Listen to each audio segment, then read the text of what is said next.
cement our strong bilateral relations, we need to work together for a swift economic and social recovery. Umengameli uCyril Ramaphosa nomlinganakhe weNamibia bahlanganisa inhloko ngomraro wokuqindeliswa kwegezi nezinye indaba ezithinta amazwe amabili. If evidence points that there is criminality on the part of any student, as required by the law, refer that evidence to the National Prosecuting Authority. Iphiko elikhethekileyo labofokisi lithi liyokubuthelela ubufakazi obuzakunikelwa ezandleni zephiko lezokutshutshisa ngabafundi abazuze ngendlela engakafanele ku-NSFAS.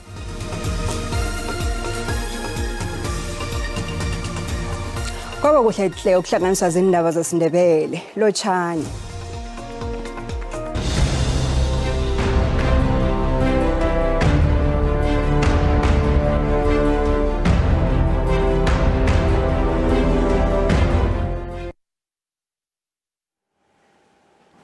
Umengameli uCyril Ramaphosa wamkele umengameli weNamibia uH Geingob eUnion Buildings ePitori.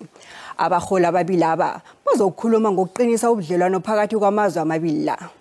Okhunye okuyokuhamba phambili endabeni zabo ngiyindaba yokuqala igezi nendaba yokuqala umraro weSudan. Ungqongqothe wezobudlelwano bamazwe ngamazwe uNaledi Pandor uthi wazokuhlanganisa inhloko ngendaba yegezi eqindeliswa mlibe.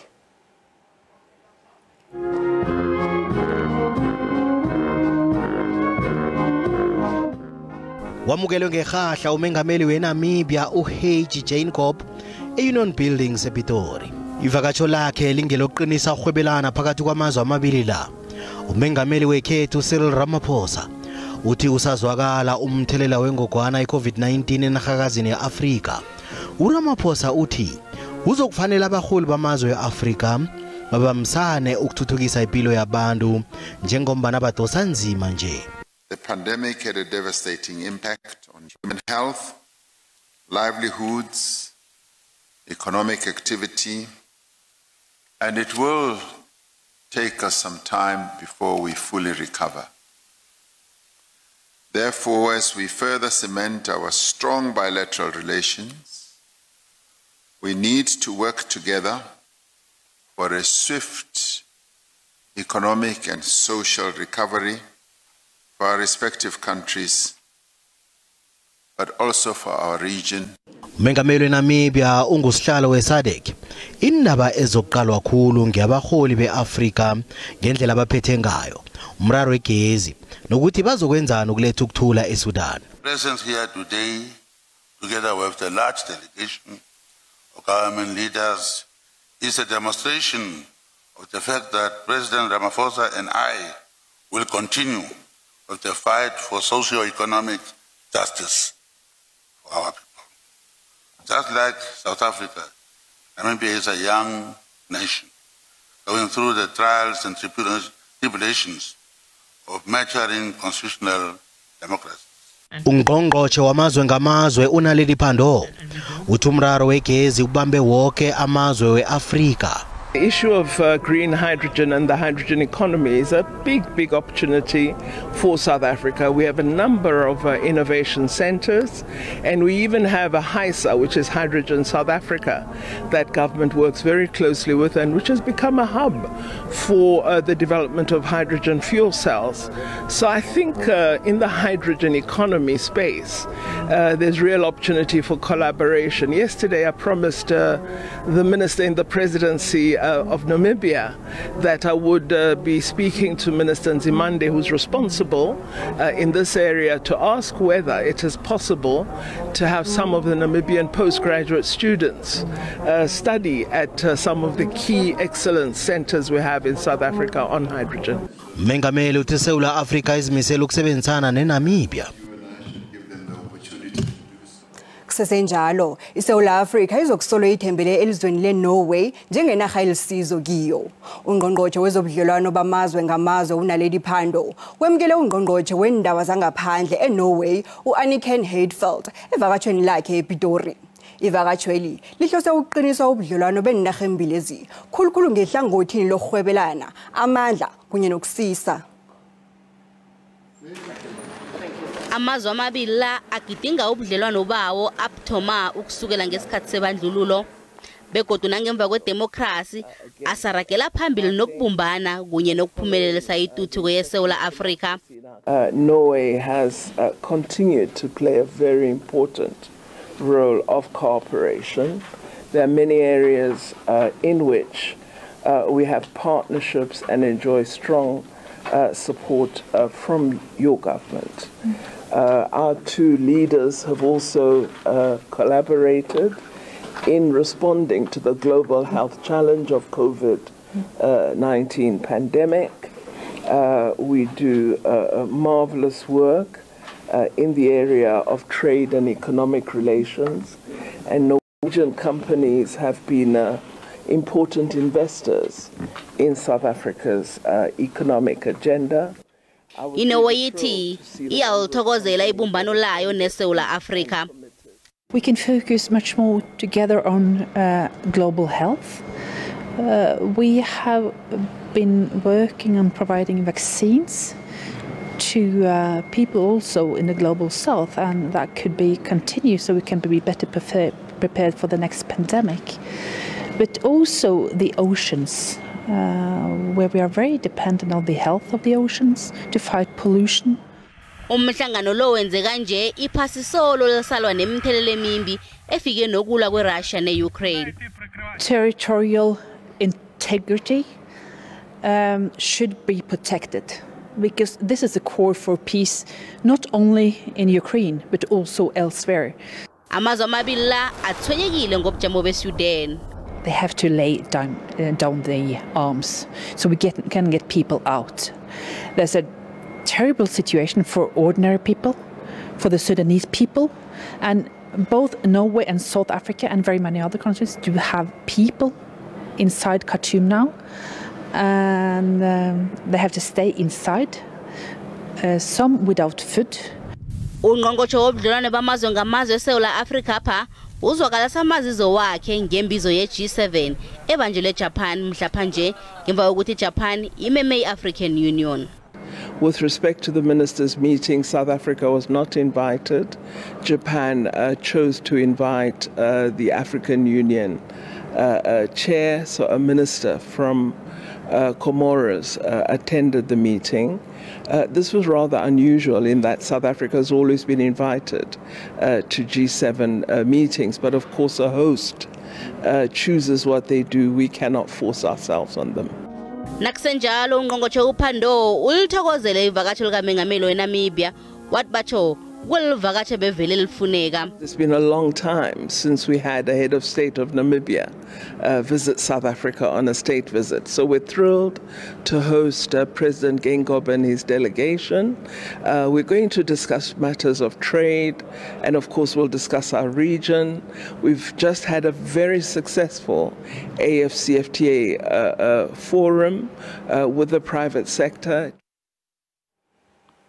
I-Northern Cape Business Forum iphakamise bona uhulumende ethule msinya enye indlela yokuphehla igezi ngaphandle koya kwa-Eskom. Isiphakamiso esi siza ngemva kwesimemezelo se-Eskom seveke lesokuthi izokubeka ukuqindeliswa kwegezi esigabeni sesihlanu nesesithandathu bekube isikhathi esingaziwako. Ukuqindeliswa kwegezi kuragela phambili nokugandelela amabhizinisi amancane asalinga ukuvusa ihloko. I-Northern Cape Progressive Business Forum ithi akutholakala insombululo. Ithi kholekile ngokunandenza amachuguluko ngenxa yemraro ye-Eskom. Abosomabhizinisi ababathi leli lizwe kufuze ngathana selithola igezi emandleni avuselelekako nje. Bahlaba uhulumende ngokukhuluma kwaphela kodwa nangazenzi into azikhulumako. We've had this discussion about load shedding. What we are looking at, and we're busy talking with government about renewable energy. Your solar, your hydropower, your wind powers, and so on. And I think that's the direction that we should be going into. Amanye amabhizinisi wemalokishini athi alingile khona ukujayela lokhu kodwa awa kuyabhala. Umahlomula Mathiba wekhalishiwe eKimberley sekaneminyaka ema-20 asekorweni yokuziphoshonga. Uthi ukuqindeliswa kwegezi okuthuwelelako kuyisibhizinisi sakhe. uMathiba uthi sekacabanga ukuvala indawo yakhe kulungisa inhlutho ngoba usebenzele emuva. I used to do about 40 clients per week. 40 clients, 240 per month, 3,000 plus per year. Right now you can say it's about 8 per week. Ngisweso nakuTheo Lategan onebhizinisi enza amatshe wamathuna. Uthi nayo uyawuza umoya wokuqindeliswa kwegezi mvanje. Uthi nakungahlomba ukutholakala ezinye indlela zokufehla igezi. Amabhizinisi afana neyakhe la ayokusala milutshani. People that use high electricity, like us, factories, that all of them, we are going to have to close. Naphezu kokuthi uhulumende aqinisekisa izakhamuzi bona sikafika esigabeni sobunane, solo baguguneka laba abafuna isisombululo samsinya. Umsolwa obotshwe mvanje malungana nesehlakalo sokweqa ejele kwakaThabo Bester uzokuchutshiswa noDr Nandipha Magudumanya nabanye. uMatanyane Masukela uvele kafeaturesana phambi kwekhotho kaMagistrata weBloemfontein namhlanje malungana nokusiza isibotshwa ukweqa ejele. Uvulele necala lokuhobela umthetho. uMatanyane Masukela umuntu wesihlanu obotshwele ukusiza isibotshwa bona seqejele. Umsebenzi we-G4S law yokujoyina laba solwa nabo nabayokufaka isibawo sebail ngomhla ka3 no4 kumkhayili. Umsebenzi walokho we-G4S uSinohe Matswara nalo osebenza ngamakhamera we-CCTV uTeboho Dipolo noDr Nandipha Magudumana baqalene namacala wokusiza isibotshwa bona seqejele nokuhobela umthetho. Abanye babasola baqalene namacala obukeriketshani, ukubulala, ukuthungelela ngomlilo nokukhahlumeza isidumbu. Basesesesitoksini ema-police station ahlukahlukeneko weFreystata. Uyiseli kaDr Magudumana uzolile Sekeleni unikelwe ibail yenkulungwane ezilishumi zamaranda ngomvulo. Nguye yedwa umsolo unikelwe ibail bekube nje. Umbuso utshwile bona uyokuphikisana nebail yabo bonke laba abanye.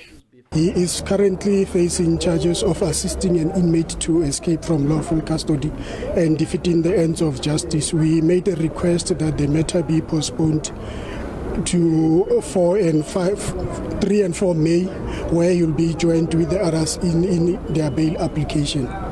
uSekeleni uBester nabanye kulindeleke bona babuyele ekhotho ngomhla ka16 kumkhayili. Inhlangano eziphikisako zithi nangabe ihlangano yeANC izimisela ukulwa nomraro okukhahlumezana ngokobulili kufuze basuse eParliament uSibusiso Khula osola ngokubulala inkosikazi yakhe. Ukhula wabotsha ekuthomeni komnyaka lo ngemva kokubana ahlotshaniswe nokubulala kwenkosikazi yakhe uJennifer Motlhomi emzini wabo eKanana hlawuni kweClarkstop eTlagwini Tjingalanga. Isehla kwalesi senzeke ngenyanga uSinyikhaba ngomnyaka opheleleko. Ngokutsho kombiko wamapholisa, isidumbu sikaMhlomi safunyanwa emzini yakhe sinamanceba okuhlatshwa ngento ebukhali emgogodla. Ilunga le-ANC eParliament elisolwa ngokubulala unkosikazi yakhe lihlezi inyanga ezingaba zintathu esitoksini ngaphambi kobana abheliswe ngama-50,000 zamaranda.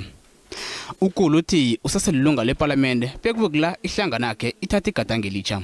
I was elected to be a member of Parliament 24 May 2019 until 24 May 2024. So I'll continue to be a member of Parliament until such time that my organization, the ANC, does anything else. But as you know that there's a provision of a step aside in terms of the organization, which I've long complied with it.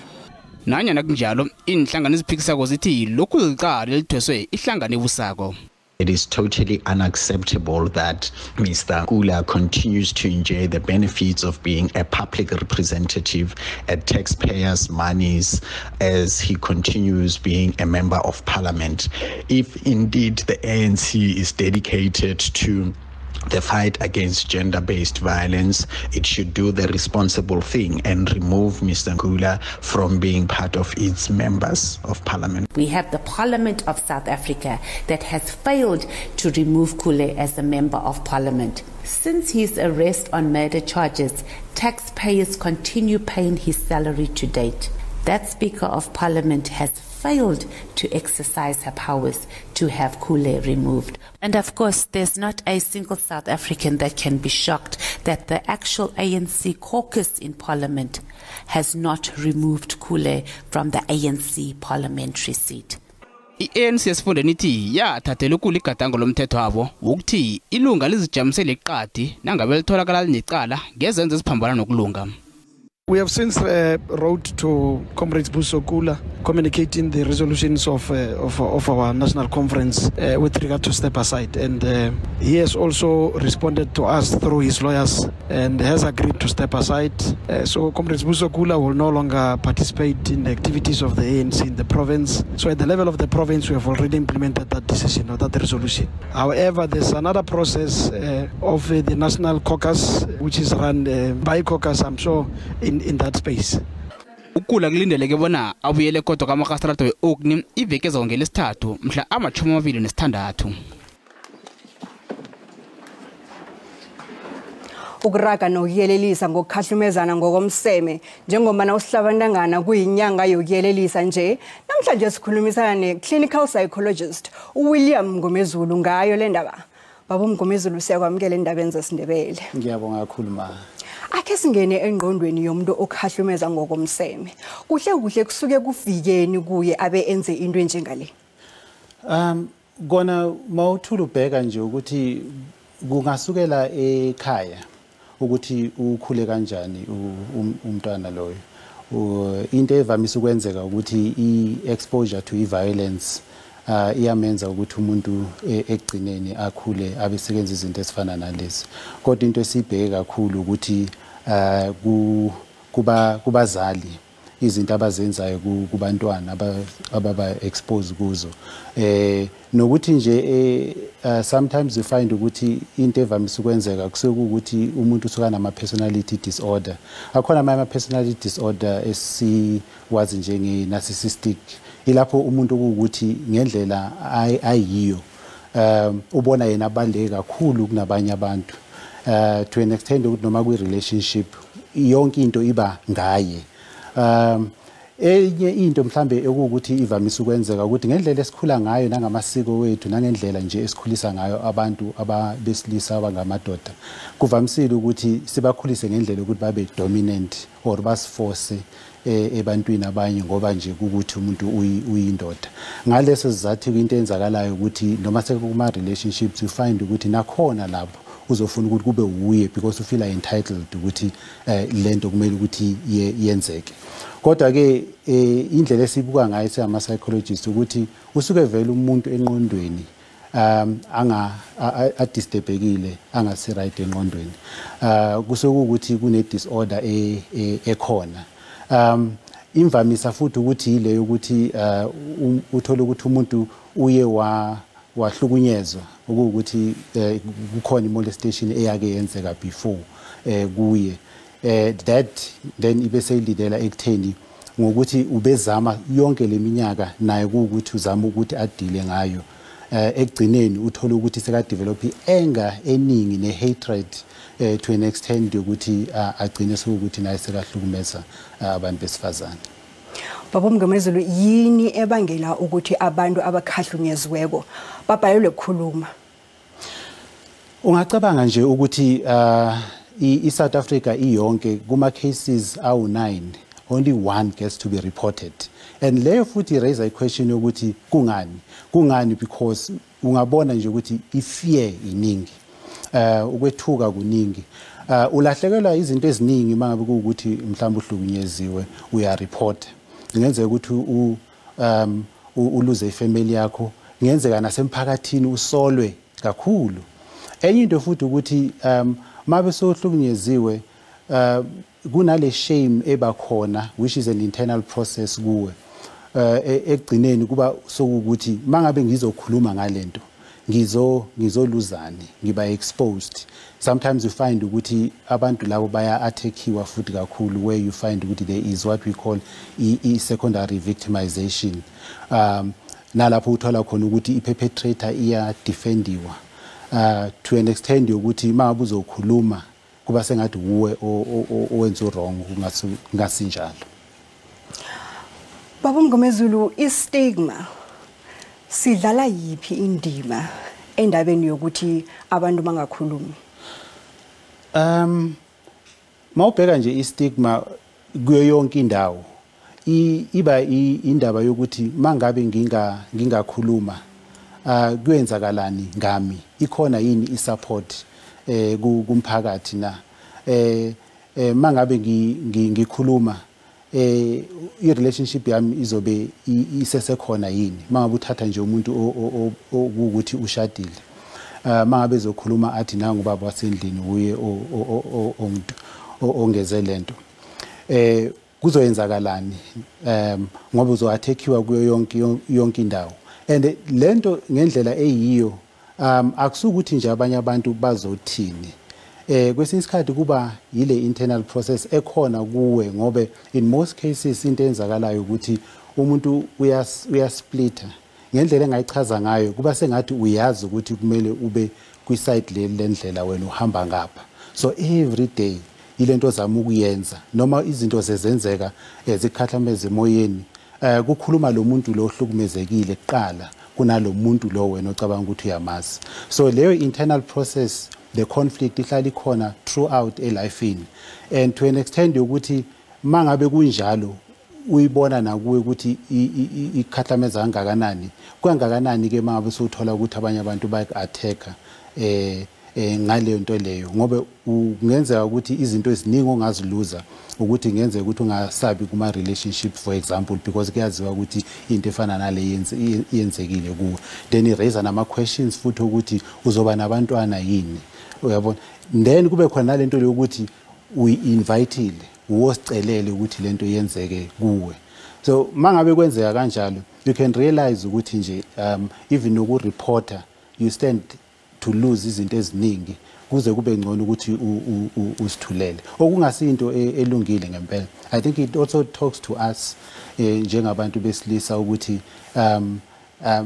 sithini mangabe kwenzeka into efana nale mangabe ukuthi iyenzeka why ukuthi asihlaleli phansi sifundise even kwazingane ezincane lezo ukuthi zazi ukuthi into efana nale akufanele ukuthi yenzeke I think that is part of the discussion ekumele yenzeke throughout lakithi ungangani umonakalo ochiywa ngilo okhahlumezako kilo okhahlumezekileko engqondweni yakhe ungangani umonakalo mkhulu kakhulu mawuthula ubheka nje i-depression iyaba khona throughout mangamuntu ekhahlazekile it means ukuthi kuzochubeka ukuthi uhlala akwi-therapy for iminyaka ukuthi uzama ukuthi adile ngaloku okwenzakalile uba ne-anxiety lokuthuka okuhlala kukhona and mawubheka nje leyo depression kumele uzibuze nale anxiety kumele uzibuze ukuthi lo muntu lozokhona kanjani ukuthi abe kuma relationships in the first place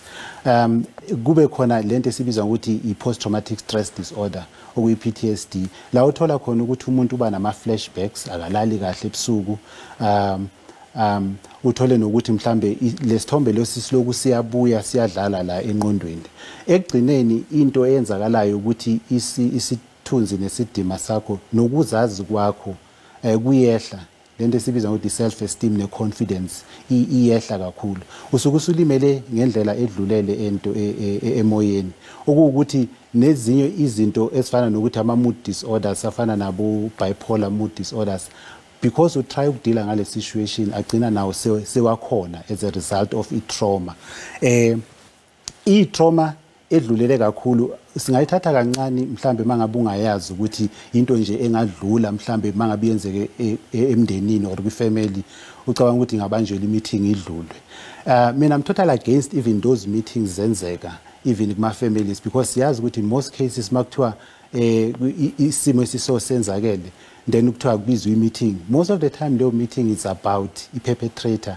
more than i-victim and I think we have to move to a point where sibheka ukuthi i-victim le siyi-support ngazo zonke indlela ukuthi singabi nesizwe ukuthi sonakele emoyeni throughout because sometimes izinto esidila ngazo today is because of that i-trauma eyenzakele vele kwi-childhood and esidila ngayo kwamanje kube sengathi into entsha kanti into esiyicreatile nathi ngokwethu mangabe umama for example ukhulisa umntwana umfana umtreata ngendluzula ngeviolence umshaya wenzani lo mntwana will develop i-hatred towards women because huwe o representa omama ekugcineni uthola ukuthi sokuuye owenza lezi zinto lezo kwabanye abantu besifazane mangabe ubaba uhlala ushaya umama ngaso sonke isikhathi kwenzeka kanjalo ngithi umntwana uyamfundisa ukuthi abantu besifazane batreatwa ngalendlela.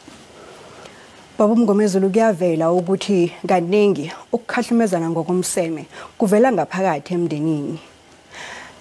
Umphakathi singawuyelelisa sithini ngendaba enje nakhona sicale khulu ekutheni abantu bangabi nokusaba ukubika into ezifana nalezi.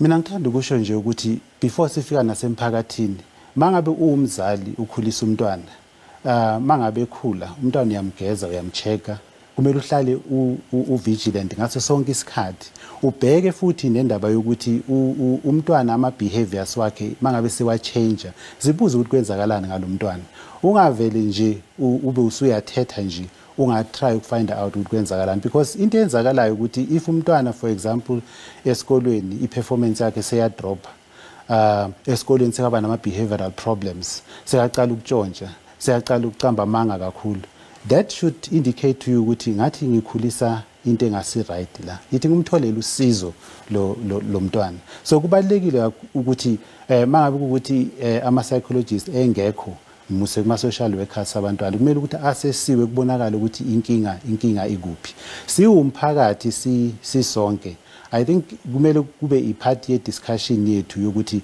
umphakathi nomphakathi kumele ukuthi ube ne forum or ama groups lapho ukuthi mangabe izinto ezifana nalezi umuntu enzeke kuye afile safe ukuya lapho ukuthi ayokwazi ukukhuluma which means ukuthi wherever we are kumele kube khona la ukuthi sike sibuzane ukuthi siwumphakathi kaso iziphi izinto kumele ukuthi ziaddressiwe mangabe ukuthi kune violence eningi kumele ukuthi sazi ukuthi la sikhulisa abantwana abazoba njani abazosijikela or abazo-attacka women in our society. Baba Mngomezulu namhlanje usihlomisile sithokoze khulu ngesikhathi sakho lapha endabeni ze-SABC. Ngibonga kakhulu. Nasibuya entolo. Ku-impossible ukuthi singene lapha emangcwabeni anikhona ukuthola igrave yakhona because ngamanzi igqumekile yingca ngapha bakhatha ingca then bese bayishiya khona apho. Bayalila abantu bekagiso ngamanzi avinyileka emathuneni bathi amatshe awile kanti uhulumende uthi abamuphe inyanga ezisithandathu aphenyisise.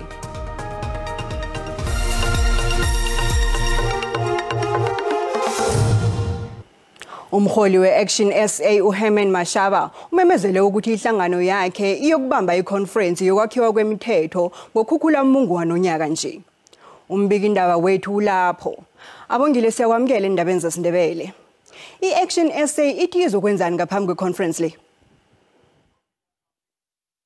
Kaloku lo mbutho we-Action SA sele uphansi phezulu lungiselela inkomfa yomgaqo-nkqubo yokuchopha ngoSeptemba walonyaka kodwa ke iinkokheli zalo mbutho ziyayibetha iyacace okokuba kuzawuqala kube kuthethathethwana noluntu ngokubanzi kweli loMzantsi Afrika ngelithi lunqwenela okanye lubona ngathi i-Action SA xa kuqwalaselwa iipolicies zayo ingachangatha ndawoni na ukusabela ke ngale nkqubo izawuthi ilandelwe sinaye apha ecaleni kwethu ojongene nezomthetho kulo mbutho ugqirha Nasiphi Moya. Masikubulise sikwamkele nakwezi consultations ngoMeyi nifuna ntoni ebantwini?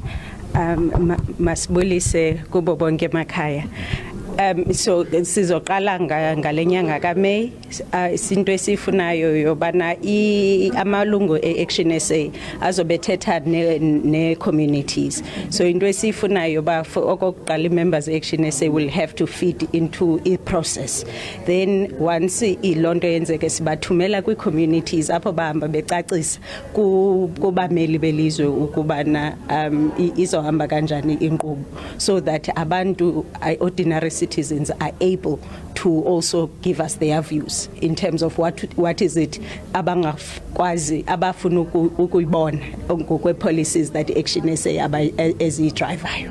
Ifike ke ngoku i-policy conference ngoSeptember nizawuzanjani ke ngoku xa nishukuqa okanye nixoxa malunga nezi policies nizawunabe seniziimplement okanye naphinde nizidiscuss then ziphinde ke ngoku zifinalize ku-document eyi-1? Into ezokwenzeka kokuqala the first phase yoba sizozithatha as policies siye kumalungu wethu kwi-province nge-province. Once sive kubo babathini na sizoba ne-panels ezi-11 ezizofocusa kwi-pillars ezithile ze-policies. Then zizawuapprova yi-senate yethu. Once izike ngozi-approve kwi-senate yethu zizawuya kwi-policy conference. Once sizidecide sishukuxe ke ngoku kwi-policy conference sidecide uba zizo ke ngoku ezi-policy sizoqhuba ngazo, then zizo ke ngoku esizokwenza uba sibhale imanifesto zethu esizoya nayo kwi-election ka-2024 sizawuimplementa ke ngoku after elections. Dr. Nasiphi, thank you so much ngexesha lakho. Thank you so much baba. Nazo ke seyitshilo ke ugqirha wethu ujongene nemicimbi yegaqonkqubo apha kwi-Action SA. Izaba ngaphansi phezulu ke masibaxelela ababukeli xa sichochola kulaa nkomfa yezomgaqonkqubo ezawuchopha ngoSeptemba. Ingathi ke i-Action SA izawuthi bazalala kweli ngokubanzi ifuna ukuva wena apha ekhaya kokubana unqwenela uba nalo mbutho mawuchancathe entweni naxa uqwalasela ii-policies ngokubanzi. Nazo Iindaba kuwe studio eAuckland Park. Sithokoze Dubango.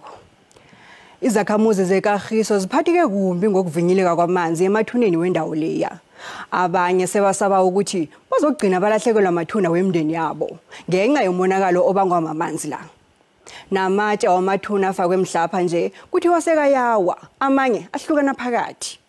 Umasipalata weMogale City ukhombele izakhamuzi bona zibanikele isikhathi sokuphenyisisa. Imndeni ebekamungu emndeni abo emazindleni la idanile. Ithena yokuhlola emathuneni yahlangatsheza amathuna azela amanzi, amanye amanzi ageleza endleleni. I came to visit umntana kithi nogokwami, but ku-impossible ukuthi singene lapha emangcwabeni, so ngifila ngathi i-government wethu uyasifeyila. Andikhona ukuthola igrave yakhona because ngamanzi igqumekile yingca ngapha bakhatha ingca then bese bayishiya khona apho. Umasipala endawo ufaka amaphayiphi amatsha azokukhambisa amanzi avinyeleka phasi la, kodwa nezakhamuzi zithi akusebenzi lokho. Izakhamuzi zisolo umasipala ngokudosa inyawo ngemva kobana babe kumraro lo ngenyanga kaMhlolanja umnyaka lo. Nothing has been done, and we feel like we are being shortchanged by the office of the executive mayor, because that's the only office that we've been liaising with ever since we have started this project. Imphathimandla zikamasipala ziphayizwa ngobatsho ukuthi kunephayiphi elithuthumbeleko, kodwa nasola bona imigodi acid yemayini ezingasasebenziko eseyithethwe ngabamayina ngokungemthetho ngiyo bangela umonakalo lo. Umnyaka opheleleko izakhamuzi zabe zazisikimela zasusa abantu bebasola ukuthi mazamazama. Two things were done. We thought it was rainwater pipe which is leaking. We have proven different that it's not actually that, and then that the water table actually within the cemetery is a little bit higher than normal. So when there's excessive rain, the water table then rises up, and then unfortunately then the waterlogging does happen. Umasipala uthi ubekele eqadi imali engaphezulu kwe-1 million yamaranda ukuphenya umraro lo bekufunwa nesisombululo sikanomphela, kanti ukhombela inyanga ezisithandathu ubona bararulula umraro, kanti kwanje indawo ethindekileko izokuvalwa nakusafakwa amaphayiphu. Ekhasini lethu le-Facebook sibuzile ukuthi uthini umbono wakho ngamanzi avinyeleka emathuneni weKagiso eJohannesburg. Nakumbono wakho mbukeli uyalandela.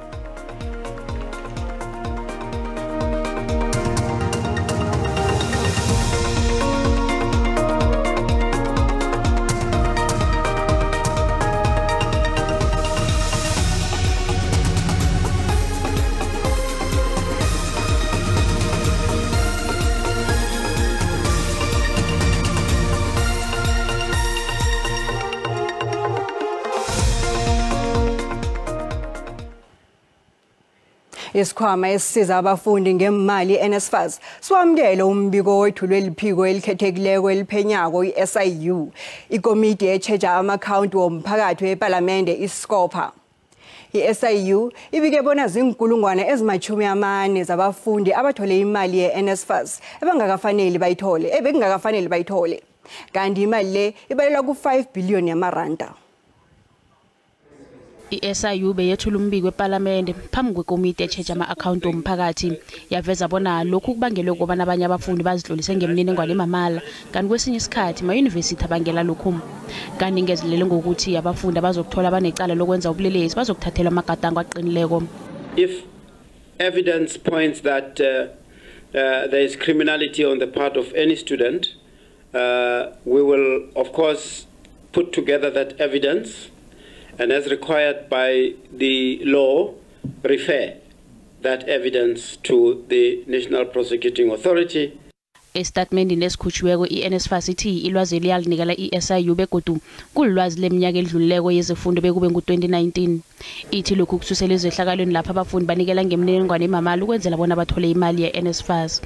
Ithi konke lokhu kwakwenzeka ngesikhathi lapha yayingakhona khona ukuqinisekisa imniningwane yabafundi namaziko afana nomnyango wezangikhaya neziko elibuthelela umthelo iSARS.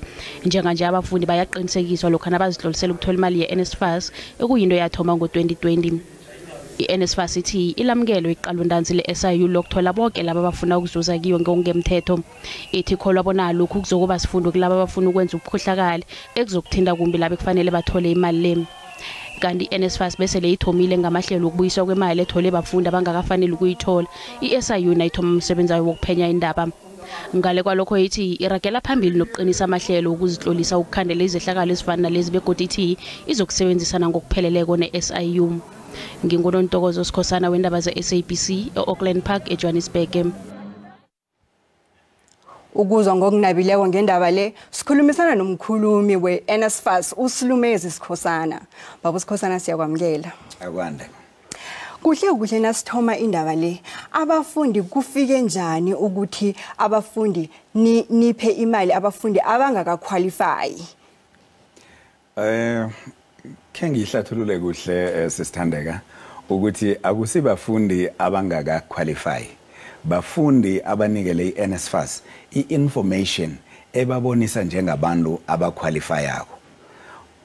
Emveni kwalokho ke kwabonakala ukuthi cha bazimisrepresentile njengomuntu ongathi mhlawumbe esibaweni sami ummanango uberekela ihlangano enje uhola imali engaka. Kungasenjalo enzela ini umfundi ukuze akwazi ukuthola umfundazelo enzela ukuthi abe ngaphasi kwe threshold le ebekweko ukuthi isikhwama lesi sihelebha abantu abahola imali engaka. Imniningwane yabafundi aniyihlolisisi ngaphambi kokuthi nibanikele imali? Iyahlolisiswa kodwa ihlolisiswa ngendlela ejwayelekileyo. Ngaphandle kokuthi ngithina ngihlolisisako imniningwane akho ngikuthindre ngesandla ngikuphi okhunye ongakwenza sisithandeka ngoba nangi-applyako ngi-applya let's say e-University of Cape Town angiye Cape Town ngiyokufika mina siqu sami ukuze ngibone ukuthi ngimi ngizokuthumela i-ID copy yami e-certified. Uma i-certify emapolisa nangila ngikhona ngizokuthatha ukuthi ngiyo i-original ikhona ngoba ngeke ngibuthelele ama-original IDs, ama-original diplomas, ama-original whatever to approve. So i-information ebayi-uploadako kwi-system yethu isibonisa ukuthi awa nokho ngibo laba abantu esibereka ngabo. I-system le bese ikwazi ukuthi lo muntu lo uyaqualifya, u-eligible for i-funding.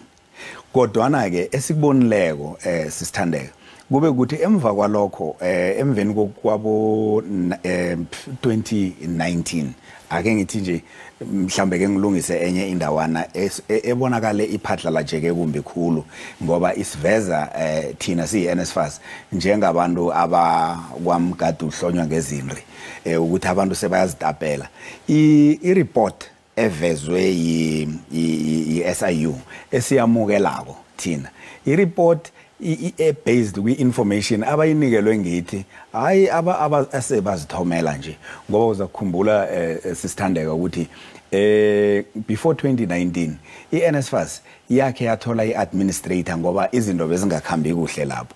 So kwaba sivunda esanukela u-administrator esenza ukuthi kube ne-investigation ngisho ngo-2019. So nakukhulunywa ngabantu namkha ngabentwana or abafundi abazimisrepresentileko akukhulunywa ngento eqhubekako nje njengoba sikhuluma. Kukhulunywa ngento eyenzeka ngo-2019 ukuya ku-2016 nangibuyela emuva. So ngilabo bantu labo abakhona ukufahla bakwazi ukuthi bakhone ukungena kwi-funding ye-NSFAS ngokuzimisrepresent. So uma bekade usisithandeka abereka e-NSFAS naye ngabe wamnikela lo mfundi ngoba bekazombuza ukuthi ungubani akunikele i-ID e-certified athi ufuna ukufunda kuphi athi eVets University athi ufunde kusiphi isikolo ngifunde kulesi sikolo nasi diploma bowuzokukholwa nawe. Ama-university adlale yiphi indima endabeni le? lokho kuyasithwenyanyana kancane ngoba ngale kokuthi abafundi bazimisrepresentile namkha basinikele imininingwane engasiyo ukuthi baqualify i-SIU lena inukelelayo ithi kukhona lapha kubonakala ngathi nama university namkha ababereki bama university bekade bakhamba bahelebhana nabafundi kwezinye indawo namkha ekutapeni ama funds from NSFAS. Alo niyatsho nithi indaba le igcine ku-2019 ukuragela phambili niqinisekisa njani ukuthi umuntu enemnikela imali umuntu oqualifyako?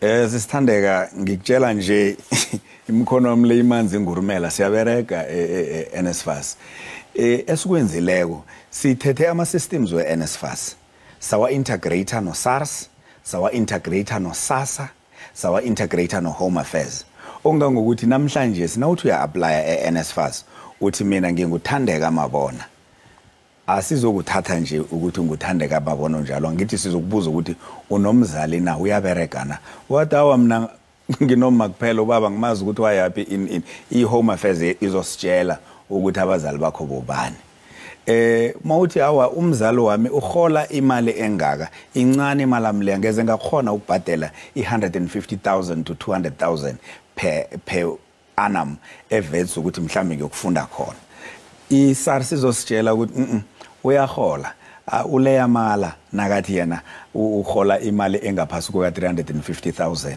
uhola imali ephezulu ngalokho akaqualify so ama systems esele siwaberegisa sisithandeka anengiqababo ajamile enengingatsho ukuthi soloku kwa appointwa ubaba Nongoko our CEO uAndile Nongoko kunye no chairperson of the board ye NSFAS ubaba uKhosa indlela iNSFAS eraka ngakho ukuthi ihubhulule la ihubhulula khona iphenya la iphenya khona iqinise la iqinisa khona into leyo into eneragela phambili ehle khulu kuze kube nje nasele bathathelwe amagadango abafundi laba sengitsho ngenkambiso zenu zangaphakathi bazokukatelelwa bona babuyise imali le enabafundisa ngayo sisithandeka ke ngibalule la ukuthi ithina njengabasebenzi beNSFAS umbere kwethu bekukunikela abafundi imali yokuthi bafunde baragele phambili nasele kuza la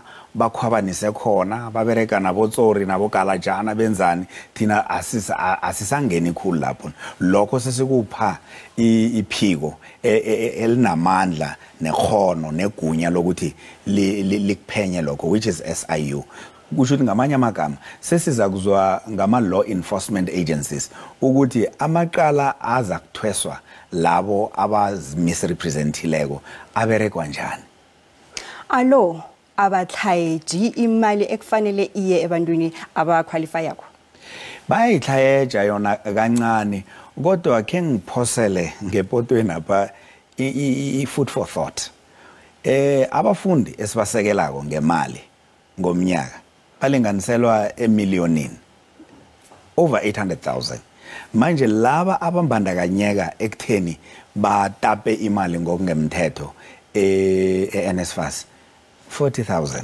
ipercent yakhona iseseyincane nokho nginyazi mara ke sengisho ukuthi lapha nalapha iyahlayeja akhe sikhulume ngendaba yokuriyada kweNSFAS ekubhadeleni laba abaqualifyako ukuthi babhadelwe imali zokufunda zokuhlala nencwadi indaba enkulu leyo esisalinga ukuthi siyilungise into yakhona ivela ngale indlela kuyenzeka ukuthi sivule ama applications akhe ngithi mhlawumbe ngo-October bese isifiso sethu kube kuwavala mhlawumbe ngo-November kodwa sikhulajeke sibotshwe inyawo yini ukuthi sisalindele ukuthi i-Department of Education Basic Education i-DBE ikhiphe imphumela ngoJanuary na ikhipha imphumela ngoJanuary ukuthi ama matriculants just as an example ukuthi seka ready ukuthi angadlulela ema university isikhatshana sosincane ukusukela ngoJanuary let's say 25 up to January 30th ukuthi si process wonke ama applications esiwatholayo sithola about 1,600,000 yama applications and ukhanzinga inkulungwane kazi ezingako zama applications kumbereko omkhulu lokho kubangela ukuthi create kanti kuthola ukuthi ngakwelinye ihlangothi ama university sekafuna ukuthomisa iacademic year yathomisa ngoFebruary bafanele babe semaklasini manje sesisakhulumisana nama university nabo bonke ababamba ichaza ukuthi sizame ukuthi ikhalenda yethu yokwenza izinto ikhambisane nekhalenda yekolo ezisemazingeni aphezulu ukuthi zithomisane. Baba Sikhosana usihlathulule sithokoze kukhulu isikhathi sakho. Nguthokoza mina sisithandeka. Iziko lezembalobalo litshengisa ukuthi intengo chukuluko yepahla yabathengi ikhuphuke nge1% ukusuka ku7% yaba ku7.1% ngondaka. Abosomnotho bathi lokhu kuba nomthelelo omumbi ebathengini. Abosomnotho baphengula ukuthi abathengi bazokuchinga khudlwana ngengikhwameni. Nanyana njalo intengo chukuluko yepahla ithuthwako isesephasi. Kodwa nomcozilulu ngezokukhuphuka kwaNetbank uthi akakhanyi bona intengo chukuluko yokudla ikhuphuka nini. It is very uncertain as to when food inflation is going to peak. There are various industry bodies that are expecting food prices to peak over the next 2 months.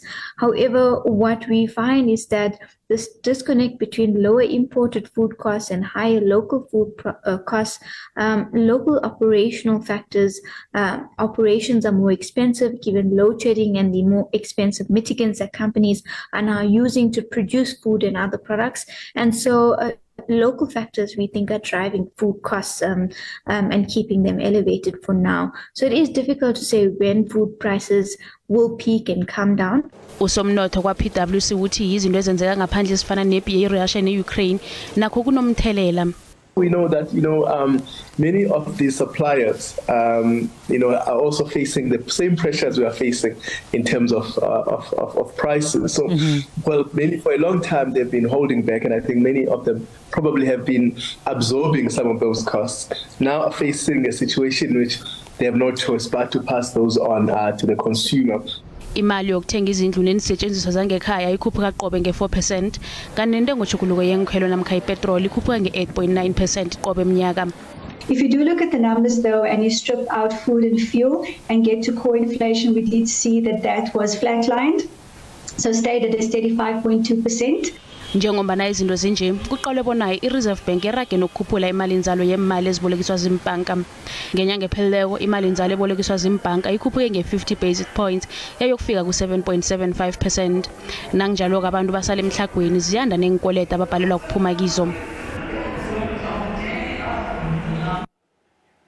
Umbiwa kaNontokozo Sikhosana usingenisa ekulumeni yethu nesazi ngenkoloto. Ubaba uNqabagasa. Babugasa siyakwamukela endabeni zesiNdebele siyathokoza isikhathi sakho. Ngiyabonga kakhulu. Ungakho sihlathulule ukuthi njengombana intengo ziphezulu kangaka nje abantu bangena enkolodweni sibasiza njani abantu nasele kukumbe enkolodweni apha. Ngibonga kakhulu sisithandeka ithuba ngizocela ukubingelela lonke ithimba e-studio bese ngibingelela nababukile emakhaya. Sizokhumbula la eSouth Africa ukuthi abantu abasebenzayo ba over 14 million kodwa kulabo bantu over 8.5 million yabo ba blacklisted. Kusho ukuthi sinenkinga enkulu eSouth Africa. Sizokhumbula futhi ukuthi emva kokuthi kufike iCovid-19 nabantu akade bezikhokha kahle ikweletu bagcina sebeba nenkinga. Uthola ukuthi nomuzi ekade ukhokhela imali ethize kodwa ngenxa ukuthi bungasasebenzi noma ke awubusu wasebenza bese bamancane awusakwazi ukukhokhela kahle. Uthola ukuthi noma wenzile arrangement nebank kodwa bayalista lapha kwi-credit bureau ukuthi awukhokhanga kahle. So uthola ukuthi wena usu blacklisted kodwa wazi ukuthi blacklisted kanjani ngoba ubukade ukhokha. So usizo lukhona, usizo liyatholakala. Abantu bakithi kumele bazi ukuthi abangakhathazeki kangako ngoba usizo lukhona.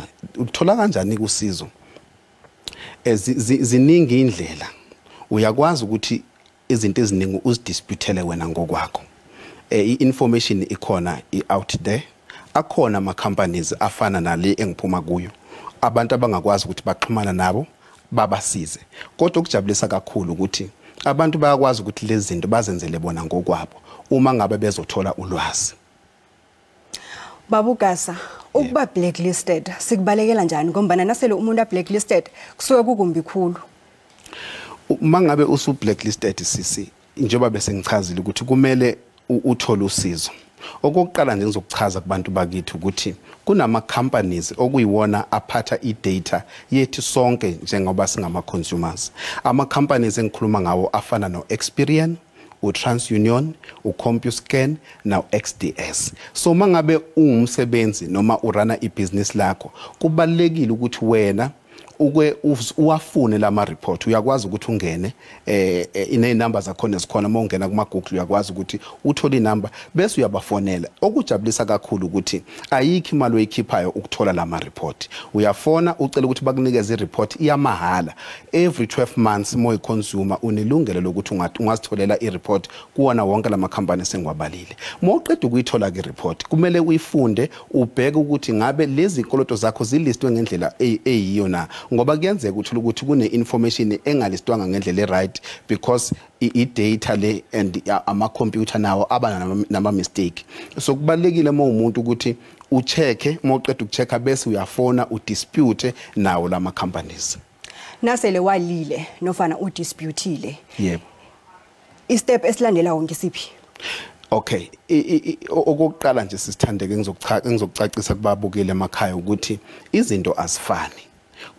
Kunabantu abanama default, kunama time frame ahlukene kuya ngokuthi inkinga yakho ikuphi. For example mangabe unesikoloto sina 3 years or more ungasibhadali, leso sikoloto kuthatha 20 working days ukuthi ibureau ikwazi ukuthi sisuse. So wena kumele ukuthi usidispute ngokwakho usho ukuthi ngicela ukuthi isikoloto lesi siphume ngoba sesi expire kumelanga ngabe sihleli lapha. Njengoba bese ngichazile ukuthi abantu bayakwazi ukuthi lento bazenzele bona ngokuthi bazifunele information ikhona, it's out there ku Google. Bayakwazi futhi ukuthi baxhumane nama company ahlukahlukene akwazi ukuthi angabasiza ukubasulela lezi kweletu. Siyezwa kukhona ama bad debt inkolodo ezimbi. Yes. Kanti ke kukhona ezihle. Yebo. Ukuphi umehluko ngimaphi ama loan kufanele siwabalekele ngimaphi amahle? Wazi wamuhle umbuzo wakho sisithandeka. Njengoba usuchazile kunama good debt kunama bad debt. Ama good debt mina ngiye ngithi mangabe kuyisikoloto esikufakela imali. Kungabe isikoloto osithathile ngizokwenza iexample. Uma ungathatha isikweletu uye kwi holiday. Because lokho akukufakela imali akukusizi. Kodwa ungasithatha isikoloto uhambisa umntwana esikoleni ngoba i-investment leyo. Ungasithatha isikoloto wakhela abantwana bakho ikhaya. Ungasithatha isikoloto uthenge imoto ezokusiza ukuthi uhambise umndeni wakho ususe from point A to point B. Kodwa izikoloto ezingekho right ilezi ikoloto esizithatha ngoba ikakhulukazi singacabanganga uthola ukuthi ubone umngani wakho ethenga imoto awusabhekanga wena ukuthi uzokwazi ukuyi-afford imoto usuya nge-peer pressure noma usuya nge-pressure emsebenzini usuthenga into kanti wena angeke ukwazi ukuthi uyikhokhele kahle. So nje engizothanda ukusho emakhaya ukuthi umuntu akabheka isimo sakhe ungayi ngepressure. Isikhathi siphila kuso njengamanje South Africa sinzima kakhulu, inflation ikhuphukile, ama interest rates akhuphukile, so kumele ukuthi uyinakekele ngempela. Babugasa sithokoze kakhulu isikhathi sakho lapha endabeni zesiNdebele.